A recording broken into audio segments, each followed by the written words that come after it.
everyone. This is Ashley Klein from Prevent Connect. I want to welcome you to our Prevent Connect web conference today, Engaging Youth in Shaping Strategies and Solutions to Prevent Sexual and Domestic Violence. Prevent Connect is a national project of the California Coalition Against Sexual Assault, sponsored by U.S. Centers for Disease Control and Prevention. The views and information provided in this web conference do not necessarily represent the official views of the U.S. government, CDC, or CalCASA. I'd like to turn it over to my colleague, David Lee, to say an introduction. Well, thank you, Ashley, and thanks, everyone. It's great to see so many people joining us from all over, and the warm weather. I'm actually flying to Atlanta today, so I will be, I assume, in Hotlanta for that. This is an important topic for me, and I think a lot of my work in my career has been involved around how to be engaging youth in our work. I like to think I started when I was a young person long ago, when I was actually 20 years old when I first started doing work, and I spent a lot of time working with youth and training youth leaders before I came to Prevent Connect. We are really committed to this topic and thinking that youth are the solution to being able to prevent sexual and domestic violence, and we need to see youth as those resources to create the change. One way we're doing this is we have a new national project, and we're working, Prevent Connect is working with the National Sexual Violence Resource Center and the National Alliance Against Sexual Violence, and we're going to be organizing a youth summit on preventing sexual violence next year. And right now we are looking for young people to be on our advisory committee to help inform. So we have a youth designed program to be able to set an agenda for nationally of what we need to do to prevent sexual violence. Ashley already posted the link to this, so there are applications. We're actually paying the people who are on this planning committee $1,000 in addition to paying their transportation to getting to events. So it's an opportunity to be involved. So do let people know about this opportunity if you know young people who would be great leaders. And so I'm really glad we're going to have this discussion highlighting two of these prevention efforts today and learning from all of you about the prevention work that you're doing, how youth are taking leadership to create change. So I'm going to be leaving in the middle of the session, but it's great to see so many of you here today. Thank you, David. So our objectives today are really to engage in discussion about opportunities and challenges when it comes to engaging young people in shaping sexual and domestic violence strategies and solutions. We want to share examples of work being done that moves beyond tokenizing young people and really towards letting them define the problem and vision for the future. And then we want to be able to identify tools and resources to support and build infrastructure for authentic youth engagement. So a quick note about pronouns. Pronouns, you know, we've been talking about this in other Prevent Connect web conferences, and pronouns, when we say that they're not preferred, that really means that they're not up for debate. Someone's personal pronouns, that's who they are. And so while pronouns imply something about gender, it doesn't necessarily declare someone's gender identity. We have a list of examples of pronouns that folks may use. My personal pronouns are she, her, and hers, and so we want to hear from you all in the text chat. What pronouns do you go by? It's really important that we, you know, honor folks' pronouns, and so I'm seeing people answer, and thank you so much for participating in that with us. We appreciate that. There's different pronouns you'll see, so thank you again. I'm really excited to turn this over now to our host, Lisa Fujia Parks here at Prevention Institute. Lisa, how are you today? I'm doing great, thank you. Thank you. So I am going to turn it over to you. Thank you. It's such an honor to be a part of this community, and we have a fullish house here at Prevention Institute today with Ashley and David and Casey. So I get the honor of being host, but this is a real team effort. There's Ashley, there's Casey, my apologies, and we really need to change that header from about the web tech to about the partner in this, because she's a real partner in developing these web conferences, and I'm going to follow up on that and changing that title. So thanks, Casey, for all that you do. David and Ashley talked about what we're trying to accomplish today, and I'm just going to make one comment to contextualize our conversation before diving right in. And probably many of you have heard of this, what is it, a slogan or a saying or a principle, no decision about us without us. In our little research on the history of this, we learned that it originated in Minnesota with the work of the Minneapolis Youth Congress, and I think that many groups and movements have adopted a similar kind of sentiment or principle.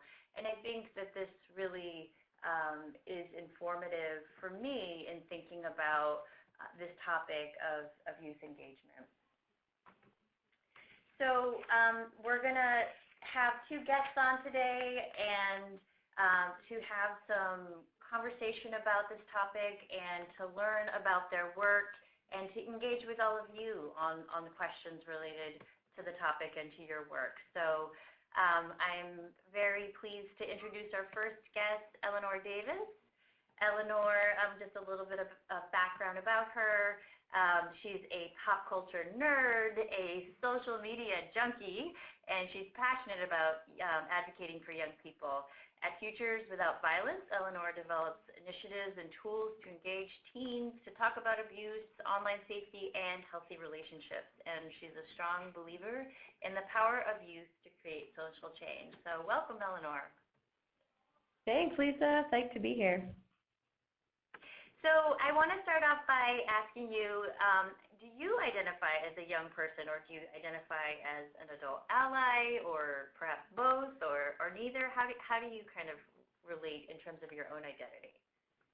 Yeah, I think I'm somewhere in the middle, honestly. I definitely identify as a younger person in the violence prevention movement. And I think that in the youth work that I do specific to Futures Without Violence and the program I'm here to talk about today, That's Not Cool, the role I play with the youth that I work with, I think, usually falls somewhere in the world of a near peer. So I'm an advocate for them. I'm closer in age to them than a lot of the folks they work with. And I think that I end up serving as sort of a connector between them and the other adults of our organization and in the movement more generally. Great. Well, thank you for sharing the, different identities or perspectives, at least in relationship to your age and your role in the movement that brings you to this work. So, part of why we were interested in having you on as a guest today relates to your work around the That's Not Cool campaign, which I know you're going to tell us about in just a minute. But what really intrigued me in our conversation was that you described the campaign as having gone through a growing up process and a transformation. So can you talk about, what was the impetus for that, and what was that growing up of the campaign, and what was that transformation? Yeah, absolutely. Well, I think first of all, just on a very sort of technical level, the campaign was launched in 2009 as sort of a PSA campaign, a public education campaign, to raise awareness about digital dating abuse and the types of violence that occur online and in sort of digital spaces. So our messaging and our imagery when we launched in 2009 featured a lot of cell phones and technology, as we all know, changes really fast. So, we found ourselves a couple of years ago looking at all of this campaign material featuring flip phones and, really just like not reflecting the new age of smartphones and what technology really looked like and the purpose it served, with Facebook and the internet being on people's phones now. So we sort of, from that standpoint, we really just needed to sort of change things up and update everything so that it reflected how things really stood. But I think that the main thing that really inspired this sort of most recent growing up period, as you called it, of the That's Not Cool program, was that the campaign was launched, as I said, as a sort of PSA campaign, a really broad-based education initiative. So very broad, but didn't have sort of incredibly deep engagement levels with young people. It was really just to sort of raise awareness about this issue, which in 2009 was not talked about or addressed very often. And so what we found is that young people wanted to get more involved. They were picking up our resources and materials and coming back and saying, what next? What can I do now? How can I bring this program into my school? How can I get more involved? And that was when we really began this sort of slow transformation process of moving from a broad-based public awareness initiative to a deeper leadership program. And as you'll see on this slide, one of the things that's been sort of most inspiring to us in this transformation is that we sort of look around at the violence prevention movement and around a lot of programs that work for and with young people. And we see a lot of this sort of youth as consultants model. So, we bring young people in to make sort of token decisions. What color should the shirts be, as an example stated earlier, or, does this logo look good to you? But they're not sort of deeply engaged in the work or the messaging or the voice of the organization or the movement or the program as a whole. So we're really interested in this sort of moving from a youth as consultants model to a youth as partners model, to really inviting young people or engaging them to, deepen their engagement, to make decisions that have a real impact on the organization and the program as a whole. We refer to adults as adult allies to youth leaders in the movement and the program. We really believe that young people have to have a leadership role in this movement. So really committed to that youth as partners model. I really like the way that you're describing this transformation from youth as consultants to youth as partners. And you gave some indication of, earlier you were consulting with young people on what sounds like sort of more minor issues. So I'm really curious what this growing up, what this transformation to working with youth as partners, how does that look? What does that look like in practice? How do you approach that? And what has been the implications, or how has your work shifted as a result of this shift in moving towards young people as partners?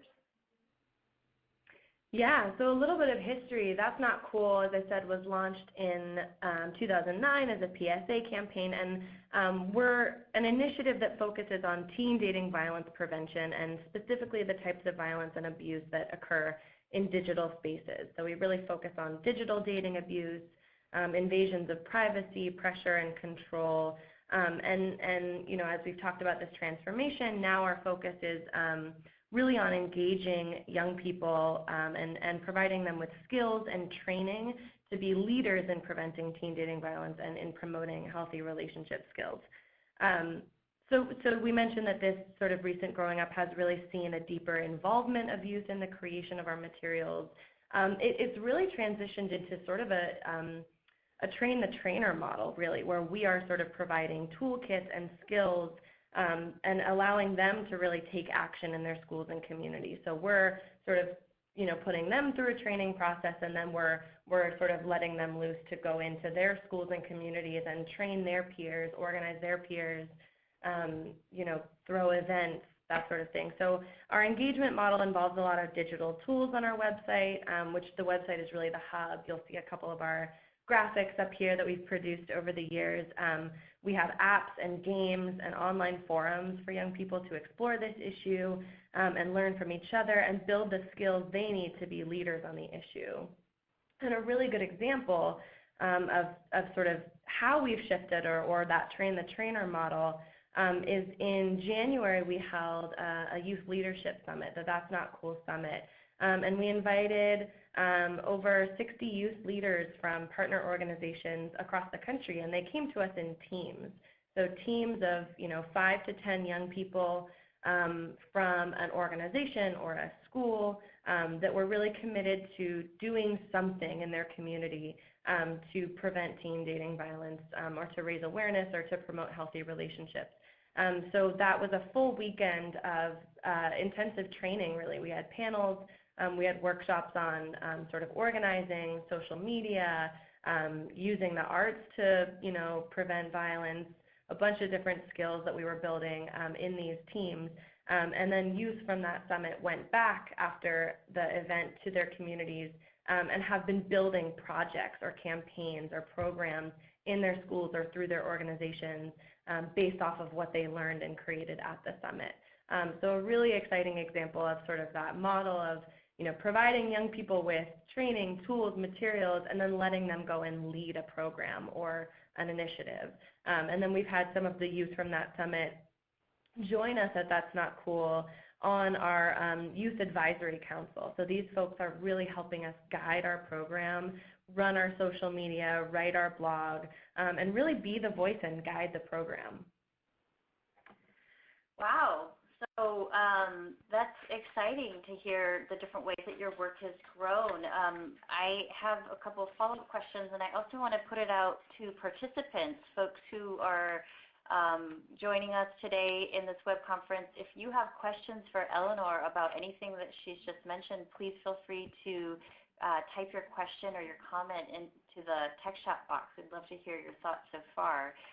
So, Eleanor, one question that comes up for me in sort of hearing about this movement from youth as consultants to youth as trainers, youth as organizers, youth who are working in teams, who are running their own projects in their own communities and writing from their own voice.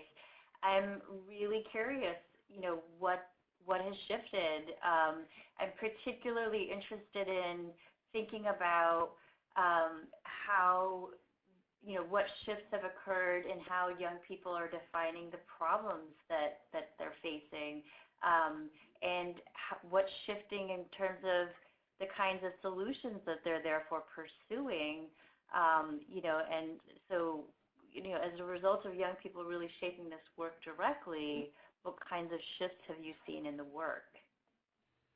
Yeah, absolutely. Well, this particular group and the groups that we've been, the young people that we've been working with through That's Not Cool, through events like the Youth Leadership Summit, the young people that we've been working with have an incredibly intersectional way of thinking about and approaching this issue of teen dating violence and other issues. So they look at the issue of teen dating abuse, and they understand how it relates to sexual health, to sexual assault and consent, to reproductive rights, to representations of masculinity, to racial justice, right? They see that. They see the complexity of the issue and how it relates to other things. And these issues are so connected, and they're passionate about not just tackling one, but many of these issues. And they're so engaged in so many of these issues in their own lives and in their schools and in what they're seeing in the world. And they push us to really head that way as well, and to really interrogate the silos we so often build for ourselves in this movement and other movements. You can see sort of the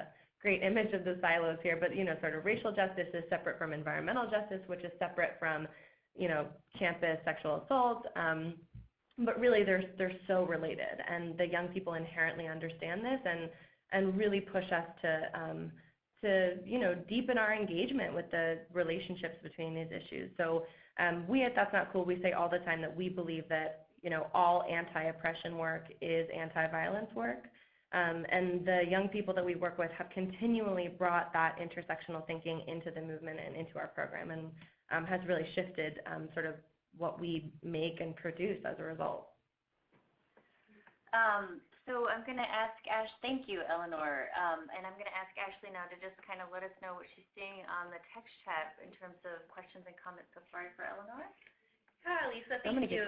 Eleanor, there's a lot of great questions coming through in the text chat. Folks are, wondering how long the program was, and how did you get these youth involved? Were they recruited? Or, how did you get them passionate about being involved? So these are all great questions, yeah. Yeah. I'm seeing the roll up on the screen. I want to answer them all. Yeah. But I think sorry, Ashley, go ahead. No, go ahead. Okay, well, I was just going to say, I think for this event in particular, this youth summit, it sounds like that's sort of what most people are curious about. This was our first time ever, bringing young people to us for an event this size. And so we really sort of piloted it. I mean, in terms of encouraging young people to get involved,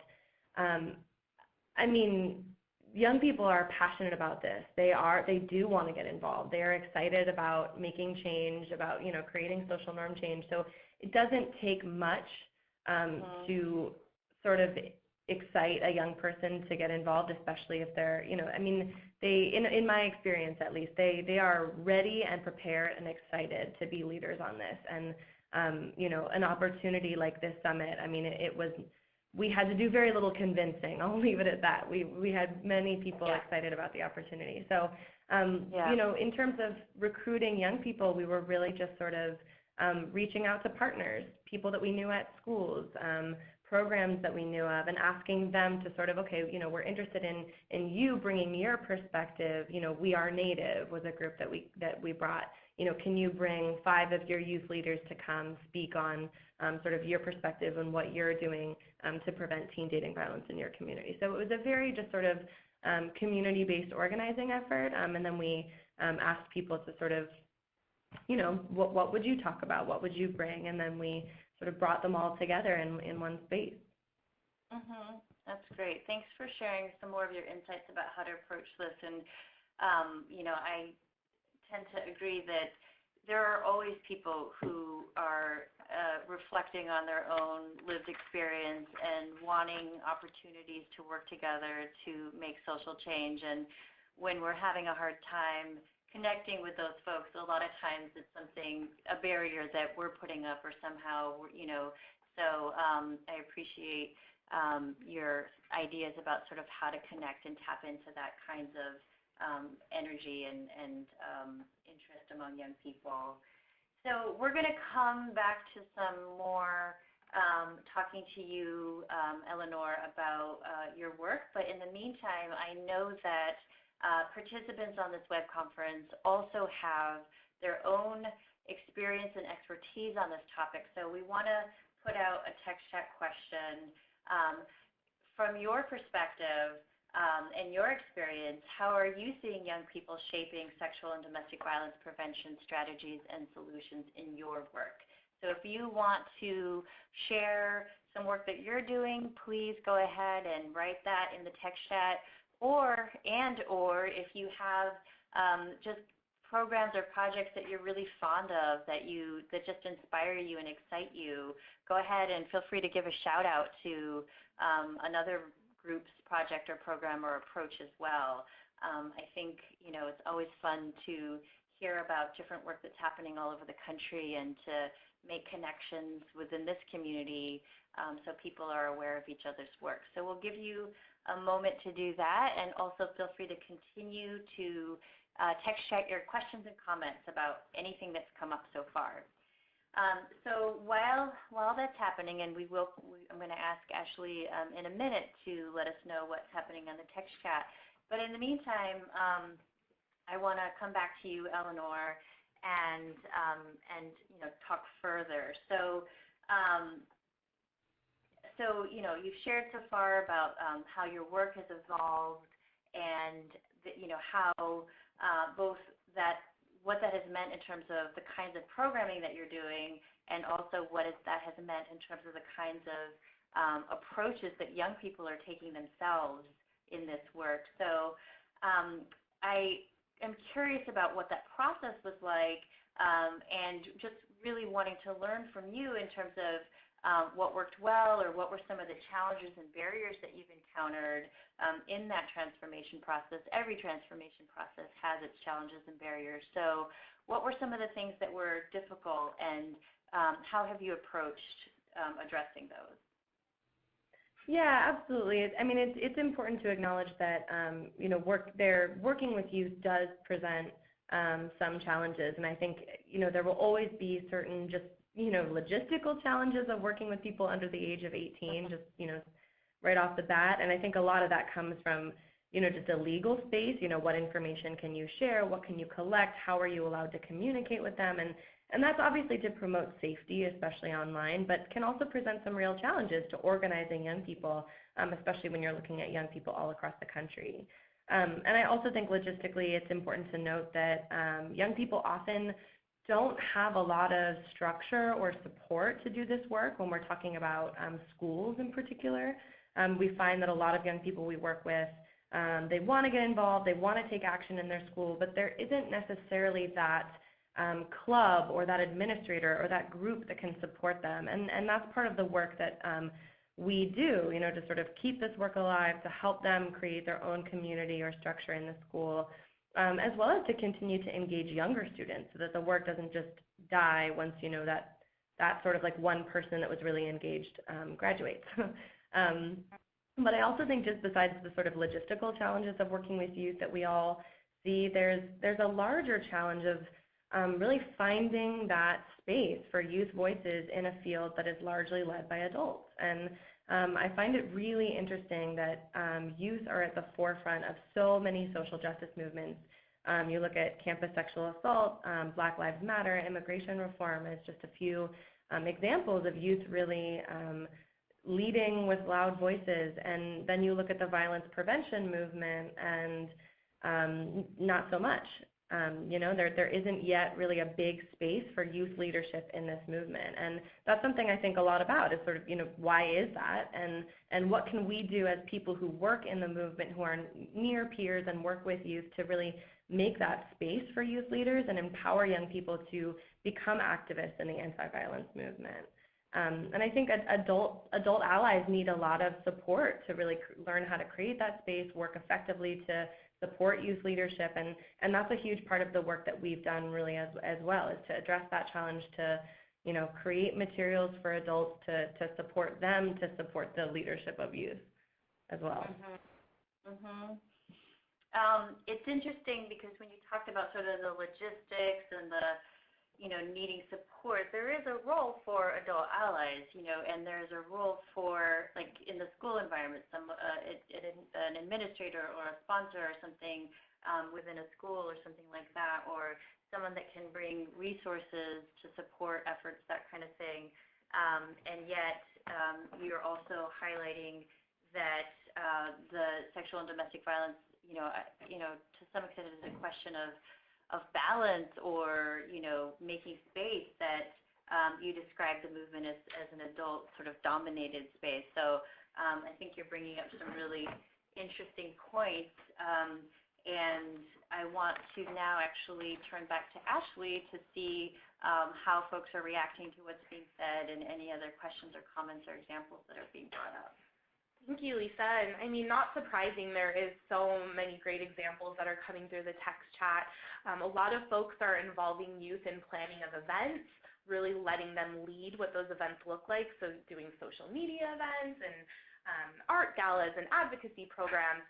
There were some folks who also talked about really providing support to adults, as you and Eleanor were speaking about, Lisa, and using the youth perspective that they're gaining from their work with youth to provide that support to adults. And then there are many people who were mentioning that they are involved in youth councils. Jessica, in fact, said that they have a statewide youth-led board, which I thought was really great. So there are many things, peer education. So there are students that are now training other students in teen dating violence prevention, and yeah, there's so much. This is really rich. Great.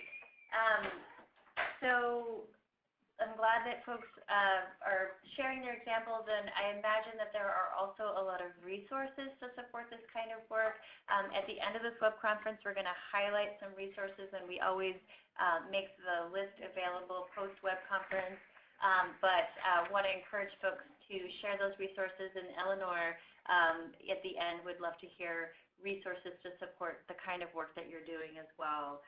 And we are going to come back at the end of the web conference also to this question about sort of how do we build a movement nationally that includes young people as leaders. There's one more question that I wanted to ask you, Eleanor, before we wrap up this segment of the web conference, which, we've talked about challenges, and I also think that I want to touch on, maybe some opportunities or sort of unique aspects that might be emerging from engaging young people. And, I think about the environment in which young people and how much it's changed. Of course, every generation has a different environment, but I'm thinking about the environment in which young people are growing up now and the rapid pace of technological change, which you, already alluded to, that's affected your work and required it to evolve. So, technology does create new challenges and also offers opportunities.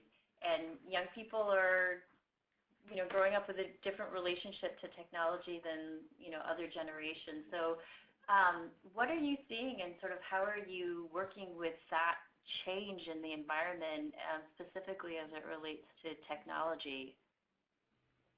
Yeah, one of the things that I've just find is so fascinating working with this age group, this sort of middle high school right now, is that this is really the first generation or group of young people to have grown up completely with the internet. I mean, I consider myself a near peer to these young people, but I have a consciousness of before the internet. And when I remember when we dialed up, and I tell that to the kids I work with, and it just sort of blows their mind. But it's really interesting, right? This is a completely different environment just as far as technology goes, and it's really interesting sort of with That's Not Cool, because technology is both our issue and the solution in a really interesting way. You know, digital dating abuse is our issue. We know that technology and, the internet is a space where abuse happens. Social media can be a space of a lot of negativity and bullying.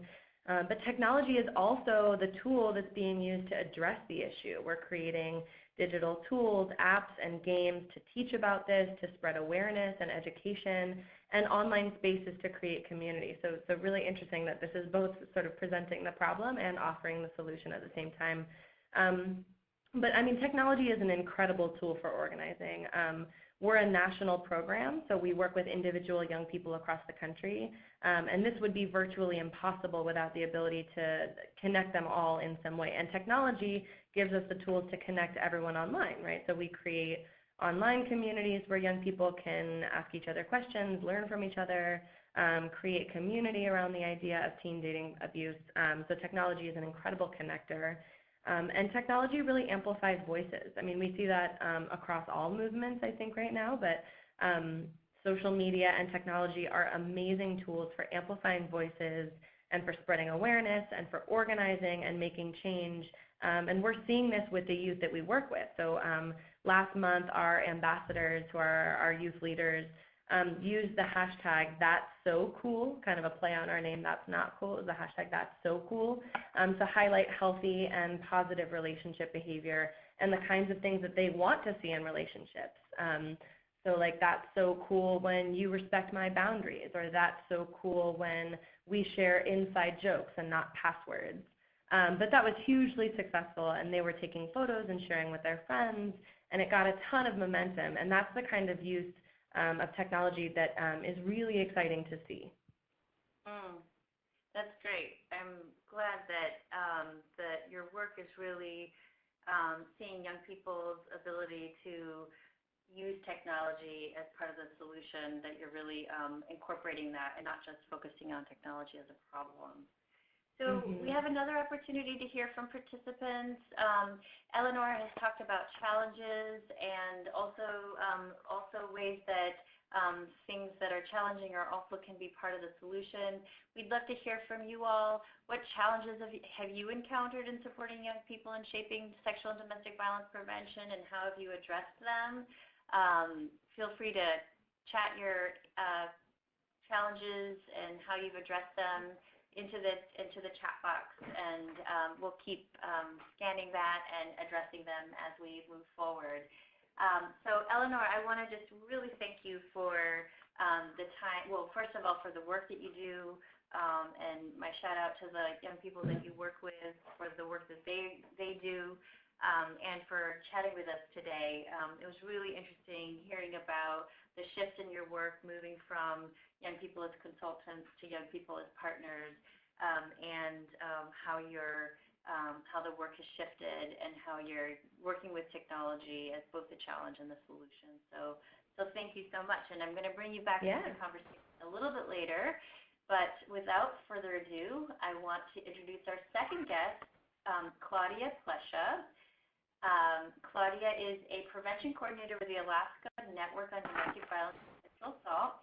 She's a graduate from Eastern Oregon University with a bachelor in sociology and a minor in gender studies, and she has a master's in sociology from Portland State University.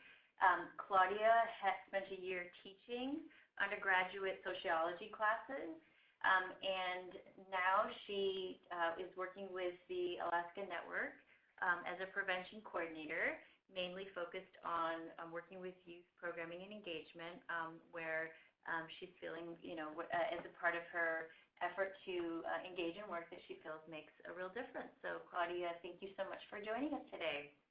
Thank you so much for having me, Lisa. And I know that photo looks a little bit crazy, but I'm actually on a glacier, so that's sort of why I shared it. But I just want to say thank you so much for having me.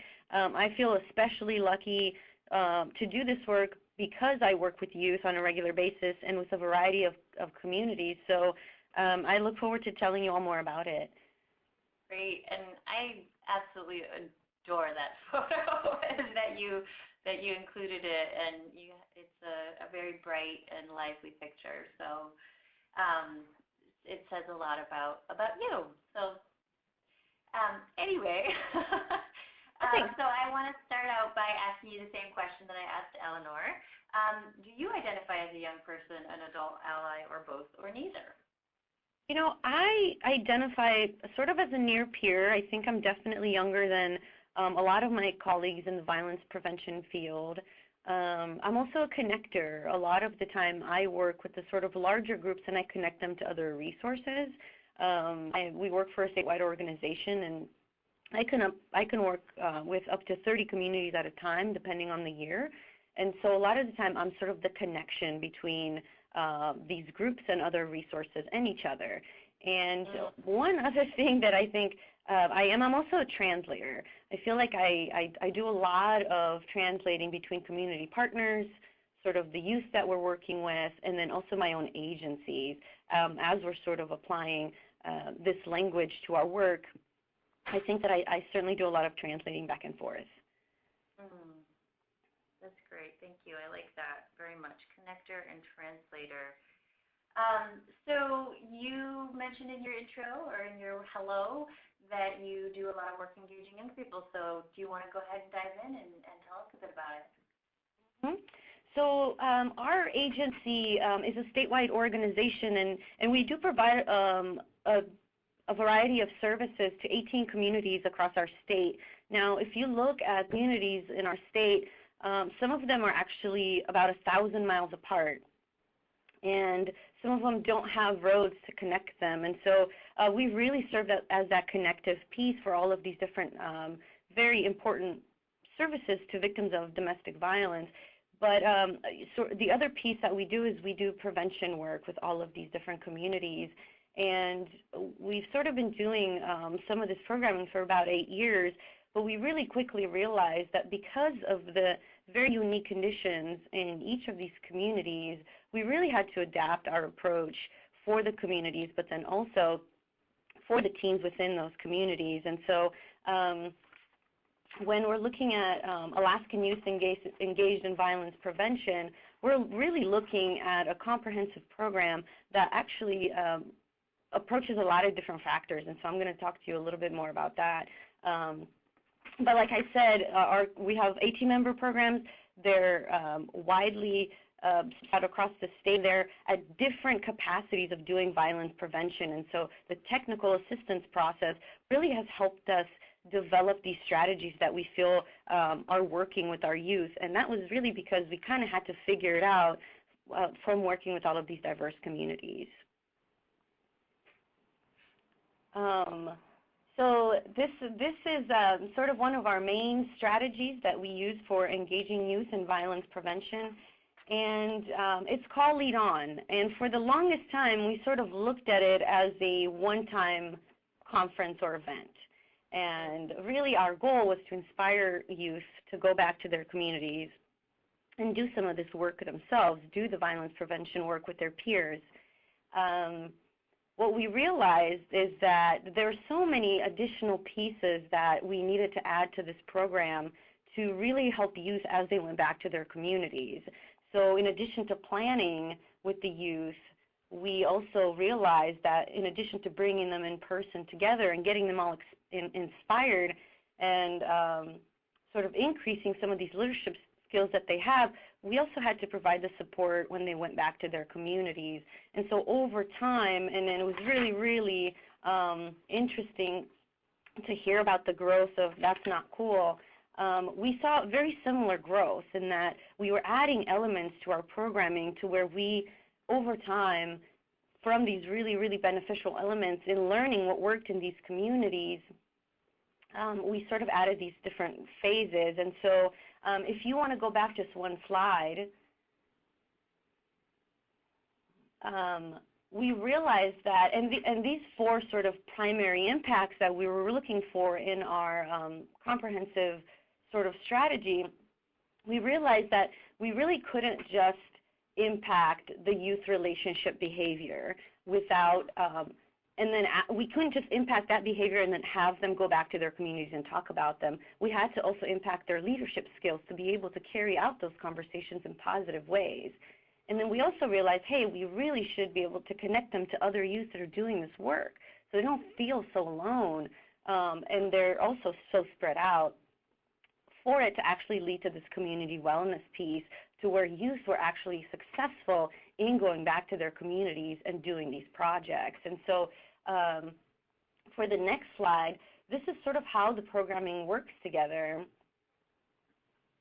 The in-person gathering, 30 communities coming together and us learning leadership skills and information about teen dating violence and also healthy relationships, that's only phase 2. We really start planning with the youth, phase 1, and we really start working with communities so that the actual in-person gathering is actually reflective of the ongoing work that has been going on in those communities, and is actually reflective of that youth work. And so yeah, we have youth presenters, we have youth planners, we have overviews of those projects to give sort of their peers other ideas, and that all takes place at the in-person gathering. The phase 3 of this project really is a lot of ongoing technical assistance TA. We have, with this technical assistance provided, we have found that about 80% of our communities are doing a community project. So that was huge to be able to find that. In some of the stronger communities, and some of the ones that were able to apply for some funding, we've been able to support them in that way as well. And so the last piece of it is really to try and recognize that work in our state, highlight that work, and then also sort of fit it into the next year so that we can continue kind of building on what took place in the last phase of the project.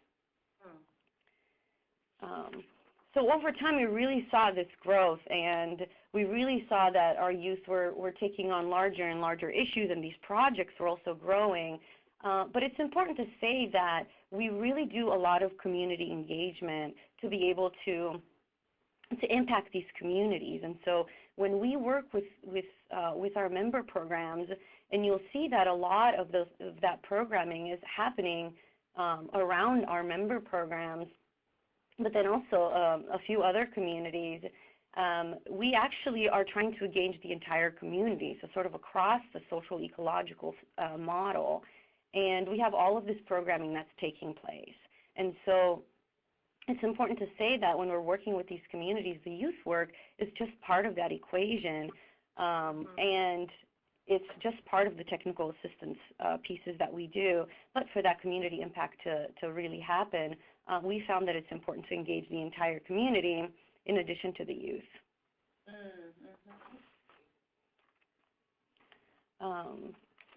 So we really have had a lot of success, and I would love to tell you a little bit more about some of the projects that have taken place. I think that that's sort of really where a lot of our interesting lessons came in. That's really where we learned really what works in working with youth and what maybe doesn't work as well. How many years, you may have mentioned this already, but sort of what you've talked about so far, how many years of work does this represent? So this represents about 8 years of work. 8 years of work, great. Yeah. No, I really get a sense, the way that you talk about the evolution of the work and the many pieces of the work and how they've grown and how they're connected, of a real sense of deep work that's been built over time. I'm hearing the sort of growth and deepening as a theme in both of our speakers, and I think there's a lesson there about the need to allow our, to have processes that support the learning and the growth and the evolution of the work over time. So just kudos to you for the work that you all are doing in Alaska in partnership with communities and with young people and communities as a whole, as you say. So there's a lot going on in Alaska, different kinds of youth engagement work, different communities that you're working with. And I also really heard in what you were talking about, that you work with different communities in different ways, and that you work with young people in different ways. So I'm curious, I kind of posed this to Eleanor as well, but my assumption is that when you are open to the work being shaped by different ages of people and generations of people and cultural groups and et cetera, that the work looks different. So in what ways has the work been influenced or shaped by communities as a result of young people being more engaged directly in that? And Lisa, that's exactly what happened. So at Lead On, we really wanted to, so it started out as this conference, but we really wanted to stretch this conference out to have this community impact. And what we realized is that if we were asking teens to really reflect on what their community was like, if we really wanted them to think about what those needs are for their community, what they really want to impact, if we really wanted to give them that blank slate, then they're going to say a lot of other things, some of which may include violence, but a lot of other topics as well are impacting their communities. And so for us to say, for us to be open to that was huge, and it really allows for the passion of the youth to come through. And so the other piece was that we felt that if youth are addressing these topics in their communities, whether it be bullying, whether it be homelessness or substance abuse, then they still are learning those leadership skills. And they are also impacting the kinds of relationships that the youth leaders in their communities are having with the adults. And so if they are able to start impacting bullying in their schools, then those conversations about teen dating violence are naturally going to occur over time.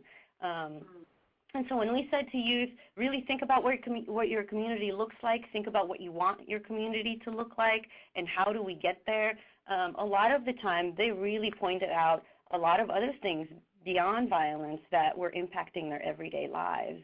And so we made a very, very conscious decision to leave the project topics very open, even though I believe that these youth and these adults would have given their best to try and address teen dating violence in their communities, but without sort of that lack of passion perhaps, because they didn't see it as their maybe number one issue in their community,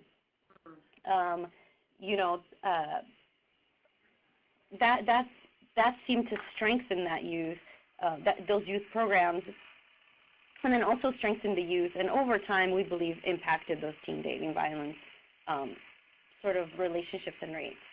So we have found that when we leave those open and we made that very conscious decision, youth are talking about a lot of different issues. And so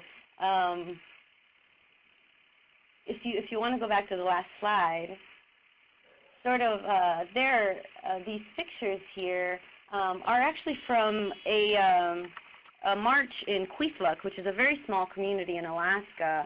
And really what they saw as a big issue in their community was substance abuse. And so they as youth wanted to address this issue, and not only that, but they wanted to also work with the little kids as well, as seeing them as somebody who had even less power than them. And so they worked together with their entire school to address this issue and bring it to the adults. And so this is a dry community. Alcohol is not supposed to be allowed. And yet people kind of know where the alcohol is coming from. And so these youth actually marched down the street and they yelled even louder when they knew that perhaps in those houses or in those areas, alcohol was coming from. And so if you trust communities to know what is impacting them, then they're going to start addressing those issues. So for the next project that I'd like to talk about, one of our communities, Sitka, really wanted to address stereotypes and bullying. and really to celebrate the uniqueness of each individual and person, and really strengthening the connections between youth and their community, so that if bullying isn't happening, then they can be a little bit more certain that those connections are more positive. And so this is what youth were passionate about. They created PSAs together. They also created a social media challenge. And there's a great video of them talking about what sort of strengths and protective factors they each bring to the table as individuals to protect them against that. And they also challenge their peers to think about that as well. And that was a project that came out of Lead On. That was extremely powerful. So for Homer, Alaska, and I think that this was also previously said, youth are really seeing the connections between these issues in their community. And so there's a stigma around mental illness, which they believed really leads to a lot of negative health outcomes. And so they really wanted to break some of that stigma for young people so that they could reach out to those support systems when they're encountering different issues. And so this is, they got together with their peers in Homer. They put together this huge event, and they really talked about not just how do we deal with some of these, because our rates in our state are really, really high. Some of these issues are going to happen. Anxiety and stress are going to happen for people, but how do we actually cope in a positive way, and how do we thrive as a community and move forward, both as youth and then also as a community? So that was a powerful project, and I encourage sort of all of you to check out some of the videos that go alongside this next project as well. Believe It or Not, I Care is a youth group that came out of Lead On. They really saw youth as experiencing a lot of different issues in their communities, a lot of different issues that were sort of not talked about, and those support systems not necessarily being there, or resources specific to youth. And so they created a very special video talking about all of the rates that teens are experiencing around all of these different issues. But then they also talked about the resources within their own community that could help. So they pointed out those supportive adults that could really help them through some of these issues. And so then they reached out to their whole community. They did a presentation at their high school, and they also created, like I said, these very specific resources around these issues and topics that are focused on youth, so that youth in their community would actually reach out as they're experiencing these issues. And so what we've seen is this tremendous growth in what our youth are addressing in their communities, and also this tremendous growth in the sophistication of how they're addressing it in their communities. And so our technical assistance sort of has had to grow alongside that. And then also sort of and I'll talk a little bit more about that, but also the way that we sort of work with the adults. The adults are an important piece to this, and they provide a lot of the in-community support that we as a statewide organization can't provide. Wow. Very inspiring work. I'm so glad that you took the time to highlight the different kinds of projects that young people are doing in different communities in Alaska. I want to just make a couple comments, which, you know, part of what we're trying to get at in this conversation is not just the technical aspects of how to do the programming, but also what are the kind of deeper, broader implications and shifts that need to occur in how we're defining the problem and how we're approaching the solutions. And I was really hearing in what you were describing in both you and Eleanor, and what you were conveying that you are really understanding from young people is that young people are whole people, and they don't segment their lives into distinct categories or experiences, but they really see the connectedness between different issues and experiences. And the vision is really to work to support people as whole people, and also to support communities as whole communities. And I think that's really kind of an implication that I'm drawing from what you've described, is that, you know, if we are really going to engage young people in shaping the work, then the understanding of the problem and the understanding of the vision of what we're working towards also changes. And this theme of not working in silos and not working on issues in these kind of discrete and dissected ways really came up for me. So I wanted to say that. And then I also wanted to touch back on something that you touched on a little bit, but I wanted to invite you to speak to it a little bit more. And that is around connection to community and connection to cultural identity, and the specific or unique aspects of communities that really emerge when we are thinking about these issues in that kind of holistic way. So my question to you is, how does the work, what does the work look like in terms of addressing cultural identity, perhaps issues around historical trauma, et cetera, when working with young people in different communities? And actually, before you answer that question, I want to ask that we go to the text chat question and to put it out right now, because I know that it takes people some time to type up their questions. So I have a similar question for the audience. So I want you to be thinking and typing as you are also listening to Claudia respond to my question. But my question to the participants is, how can sexual and domestic violence prevention be more culturally rooted through youth leadership? And what kind of examples you might have of work that, through involving young people, the work becomes more culturally rooted. So that's the text chat question that I'm throwing out right now. And while folks are reflecting on that and typing their responses, back to you, Claudia, if you could speak to how issues of cultural identity has been addressed in your work with young people. So, in our state, there's been sort of more and more conversations around the historical trauma and the history of our state, sort of at the top level, and I think more and more people are discussing it at the state level.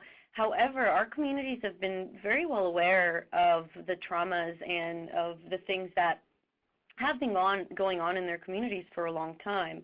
And so really, when we see youth from sort of rural Native communities, we see that they very much see the connection between a culture and sort of a protective factor against sort of a variety of issues. And we've talked about this as well, Lisa, but culture is not sort of highlighted in that CDC document, the Connect the Dots document, as a very specific as a specific protective factor against these forms of violence. Although other research has found that it's a protective factor, sort of against all sorts of sort of other health issues. And so research does support what our communities is telling us and have been telling us, that this is a huge piece to communities feeling well and sort of becoming resilient, is both addressing this historical trauma, but then also being rooted in their cultural strengths that they bring. And so when we do planning with youth from Native communities, they just sort of see this as a positive protective factor for their community. And so this is just kind of a small, little evaluation document that I did for the Yukon-Kuskokwim area. We had a funder there. But basically, and you all are invited to read some of the words, but if you look at all of these different projects, and these are all small rural Native communities, all of these youth wanted to address connecting to their cultures or looking back at their traditional values to talk about teen dating violence. That felt like a much better use of their time versus sort of grabbing either our resources or national resources. Additionally, they also wanted to do things like connect to their elders and hear stories.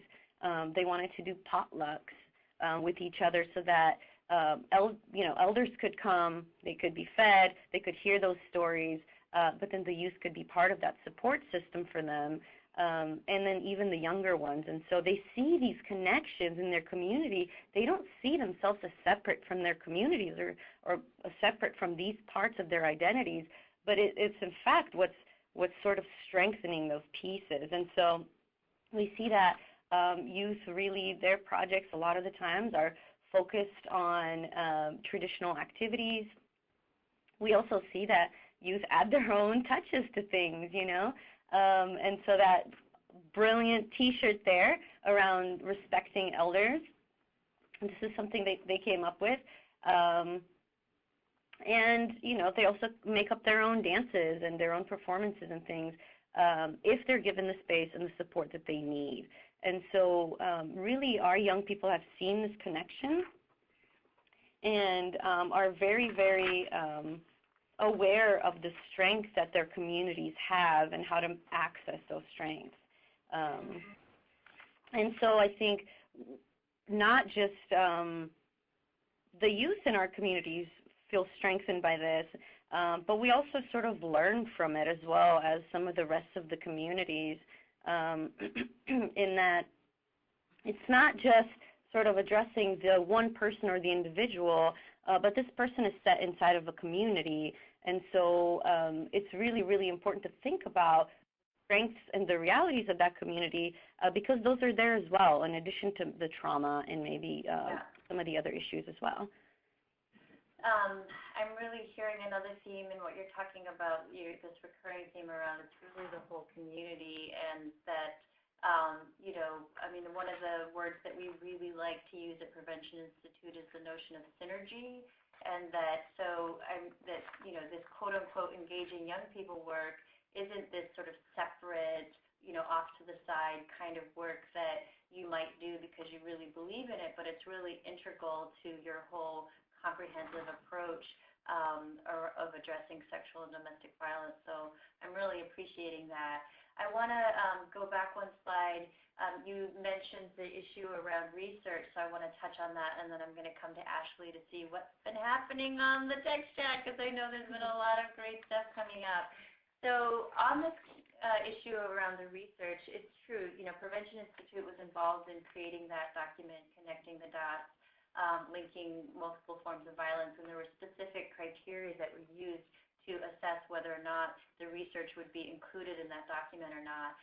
But Prevention Institute has a framework that we developed with funding over 10 years ago from the Office of Minority Health, and it's a community resilience framework where we did a national scan of research and worked with a national advisory group to identify 12 factors grouped into 3 clusters that are highly associated with health and safety outcomes and inequities or equity in those outcomes. And norms and culture within the social cultural environment or the people cluster, and arts and cultural expression within the place or the physical built environment cluster emerged as important factors supported by the research within this resilience framework. So I did want to bring that up, and I'd be really curious to hear from others if they have other research that supports connection to culture and cultural expression as a protective or a resilience factor for various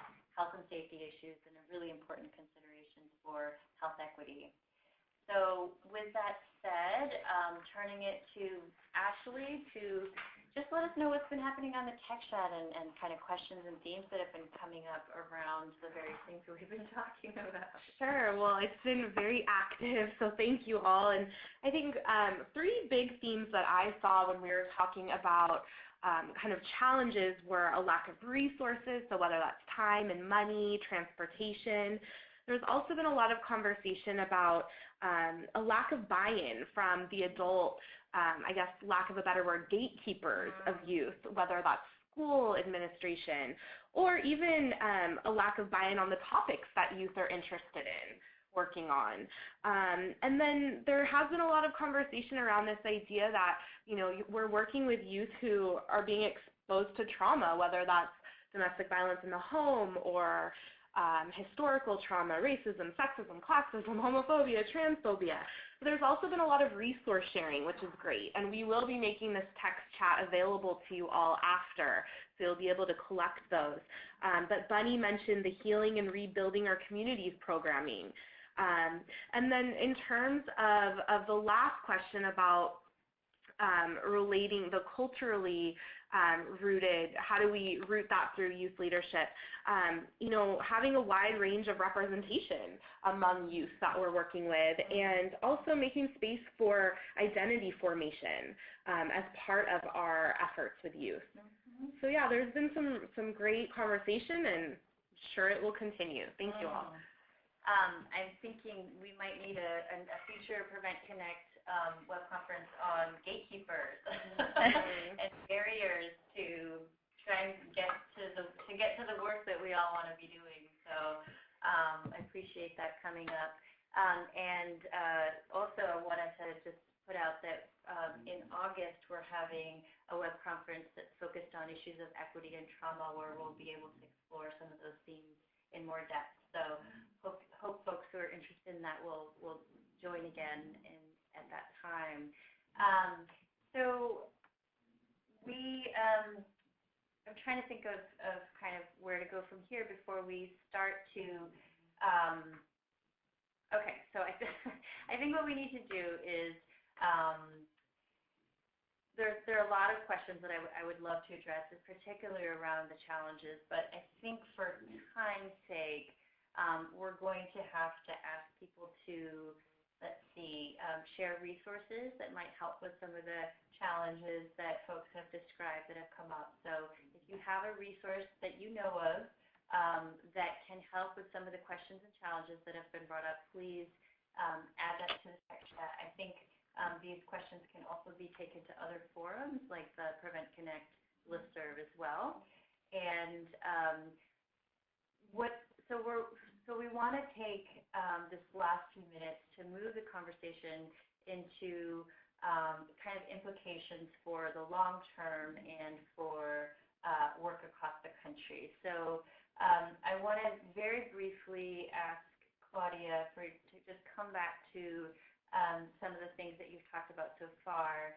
But one of the given that you've been working on these issues for so many years, and the work has evolved around deepening young people's engagement, one of the questions is sort of how do you sustain that engagement and build on that engagement over time? So again, it's not a one-shot deal or even just a one-year deal. So being mindful of time, if you could just share some highlights of the lessons that you've learned around this issue of continual engagement that builds over time. So we've sort of struggled with some communities, but had really great success as well with other communities. What we have found works really well is really providing cross-training for the youth and the support of adults. And so it's not just bringing the youth here and saying and just hoping that those adults are going to be empowering and positive when they go back to their communities, and also are going to sort of apply the same processes that we have put in place to make sure that youth voice is sort of key to the project.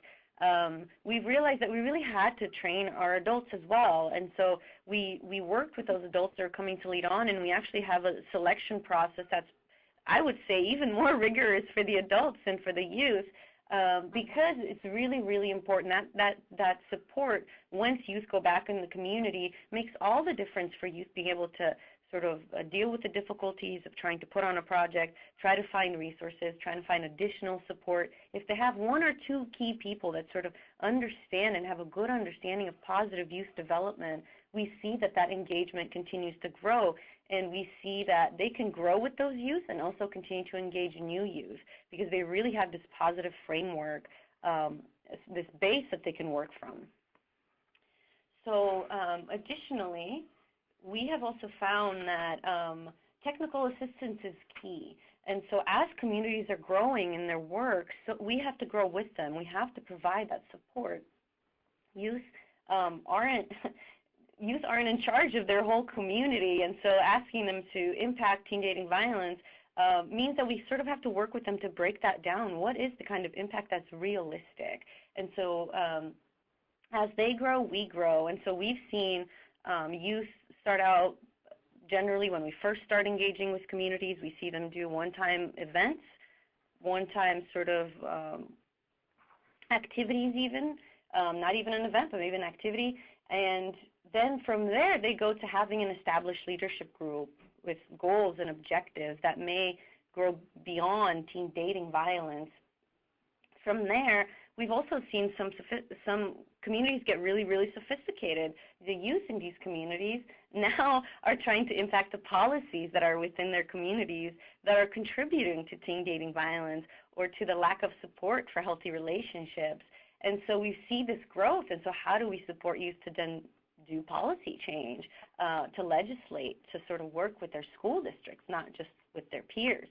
So it's important for that technical assistance to be present, but I would say that if you would go back just one slide, I would say that that sort of community engagement and working with the entire community, the youth, the adults, and also any other people that they might pull into that mix, has led us to have that 81% youth project completion rate, which is huge for us.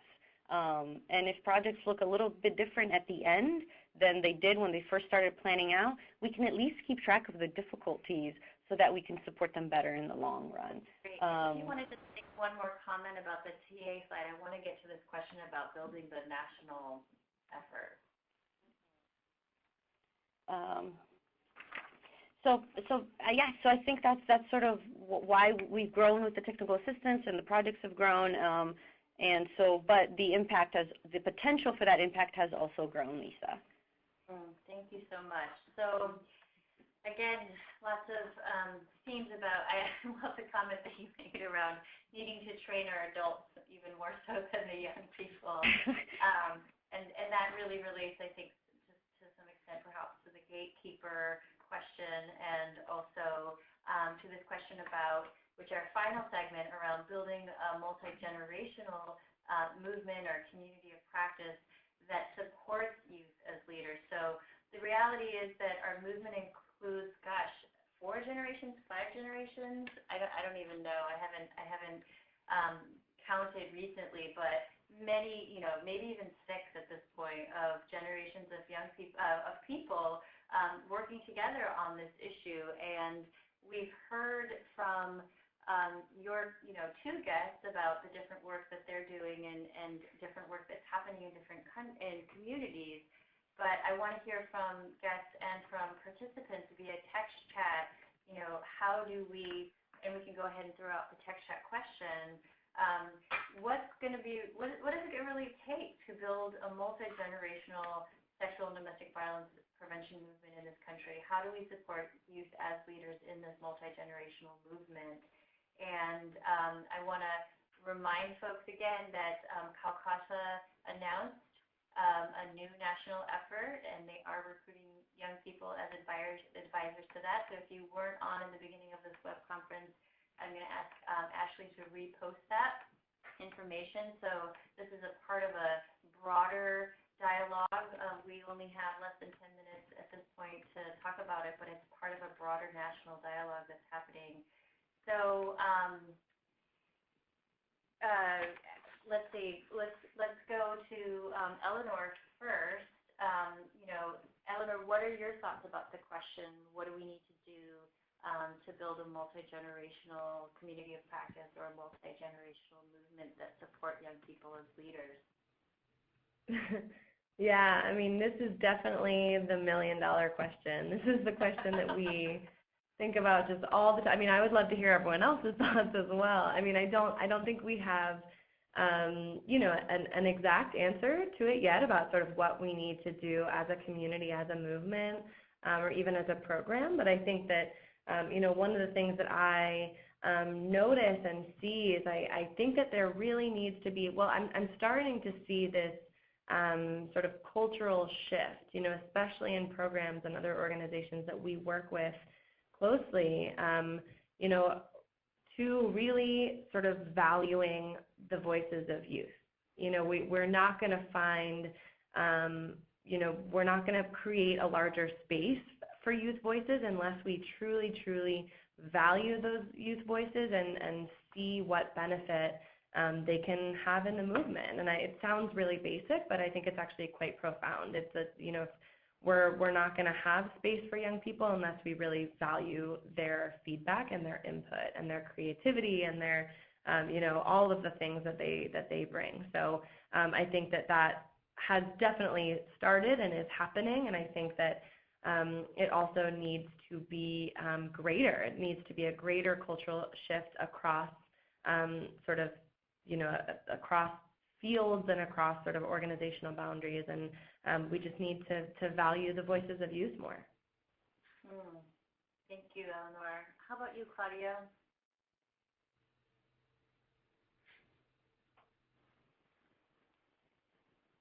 So I think my answer is really about working with the entire community, and we have found that really youth care about their communities. That's why they're doing this work. They're really passionate about where they live and the people that they're surrounded by. And so youth don't just want other youth to have healthy relationships. They want everyone to have a healthy relationship, including their, you know, little siblings growing up, or maybe their sort of adult mentors or their parents. And so we see that youth are part of the generations really are connected. And so for youth to want to make a difference, youth are seeing these connections between these generations. And so I think it's really, really key to work with that entire community and to think about what each of those groups can kind of bring to you. And I think ultimately it's because we all want the same thing. And I think one of our students really said it very well, but we really are connected across the life cycle. But she said, you know, when I am an elder, I want to know the cycle of salmon, not the cycle of violence. And so I believe that this approach that we ultimately all are sort of seeking the same thing and want the same thing will allow us to view every person as being able to bring something to the table. And also, I think, will honor sort of that connection that you naturally have with their families, their peers, and with their communities. I honestly just got chills when you read that quote. That's a really beautiful sentiment, and I really hope that, is it Tia? Mm-hmm. Yeah, that she has that experience of knowing the cycle of the salmon. Mm-hmm. So, Ashley, what are folks saying on the text chat? Yeah, well, folks are, you know, again, echoing this idea that sometimes the real challenge is getting the adults on board in order to give space to youth, because that's really what is needed. And I thought that there was a really good, Jessica mentioned that she started in this work as a prevention educator at 14 and 15 years old and is still working in this movement. And what really helped was adults inviting Jessica into their space and taking Jessica seriously. And so I just thought that, you know, thank you for sharing that, Jessica, because I think that's a really powerful story, a success story of giving youth an opportunity, and here you are still. So, yeah, thank you, Lisa. I saw that several people want a web conference on gatekeepers, so we'll definitely have to take that into account. And given what you described, Ashley, as what's coming up on the website and that, you know, discussion around gatekeeping, and I'll just make a couple comments before we move into resources. So I think that there are a lot of people who share the desire to support young people as leaders in the work. And it takes resources, and it takes creativity, and it takes, various elements. And there are barriers in that. But I will share something that one of my peers who used to be at the Alaska Network has now moved on to related work, but Lori Grassgreen, who I know many of you who are participating today know Lori and are connected to her as well. But when I was working at a state domestic violence coalition and wanting to, because I believed in the quote that we started with, that nothing about us without us, that the work of addressing teen dating violence needed to include young people's leadership. And I asked Lori, how should I go about this, because I feel like I might encounter some barriers, or that it's going to require a shift in how the work is approached. And her response to me was, just do it. Don't ask for permission, just find the resources where you can, even if those resources are small, and find other people who are interested in doing it, and and convince people through showing them the value of that work. And that was really helpful for me, not to feel that I needed to get, of course I got permission, I didn't do anything, against, what the boundaries and agreements of my position or the work or the grants or whatever, but I had to get really creative in leveraging what opportunities and resources they were, and was able to build that work slowly over time. So those are my 2 cents around this issue of addressing barriers and gatekeepers, and also trying to carve more space within the movement for young people as leaders. So we have just a couple minutes to conclude with some resources. So I want to ask Eleanor, just point out a couple of resources that you want to encourage people to check out.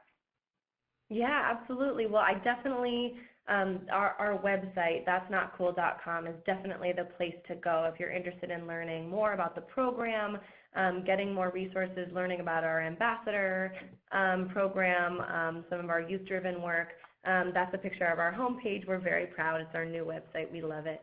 And we do have an entire section of our website devoted to supporting adult allies. So it's essentially a ginormous resource library for adult allies to give them tools and materials to support the youth that they're working with. So if you're interested, please go to that'snotcool.com and check out our adult allies section.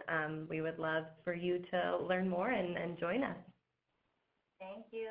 And Claudia? Awesome. So we've got some resources for youth as well. StandUpSpeakUpAlaska.org is our youth engagement page. We also have some resources for parents, conversation cards around teen dating violence and healthy relationships. And we also have resources for communities to become more aware of what prevention could look like when it comes to violence, and also how to engage youth in prevention. And so depending on sort of what your needs are, I think it's really important to think about who your audience is, but there's tons of resources out there. Thank you, Claudia. Thank you, Eleanor. Thank you, Ashley. Thank you, Casey. Thank you, participants. This has been a really wonderful conversation, and we really appreciate everyone's contributions, and wish you a wonderful rest of your day. And until next time, thank you all so very much. This concludes this web conference.